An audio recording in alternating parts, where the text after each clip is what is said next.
আজ থেকে অহনার জীবনের সেকেন্ড অধ্যায় শুরু হলো। ফার্স্ট স্ট্যান্ডার্ডে ভর্তি হয়েছে কেন্দ্রীয় বিদ্যালয় গোয়া। আজ ছিল প্রথম দিন। আজ আমরা একটু লেট হয়ে গেছি, 10 মিনিট মতন। আমরা গিয়ে অলরেডি দেখি শুরু হয়ে গেছে, প্রথমে যে প্রোগ্রাম শুরু হয়ে গেছে। আমরা 10 মিনিট যেতে লেট করেছি। আমাদের এখান থেকে অনেকটা দূর, আমাদের আবার ঘরও চেঞ্জ করতে হবে। আমরা যেখানে চেয়েছিলাম নেভির আন্ডারে ভর্তি করতে, সেটা হয়নি।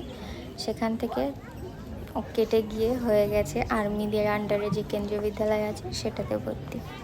তো যাই হোক, এটা শুনলাম পরে যে এটাই সবথেকে বড় কেন্দ্রীয় বিদ্যালয়। গোয়াতে যে 5টা আছে তার মধ্যে এটা সবথেকে বড়।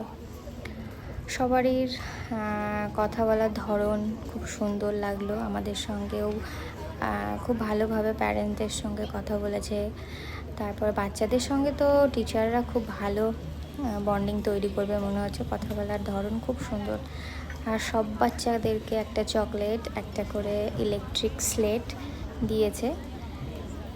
বেশ বাচ্চারাও ওনাদের সঙ্গে, প্রথম দিন বলে মনেই হচ্ছিল না, বাচ্চারা ওদের সঙ্গে ভালোই মিশে গেছে। আর স্কুলের চারপাশের পরিবেশটা তো খুব সুন্দর, চারিদিকে পুরো সবুজের সবুজ, একদম পুরো শান্ত পরিবেশ। সঙ্গে ডিসিপ্লিন তো আছেই, আর্মিদের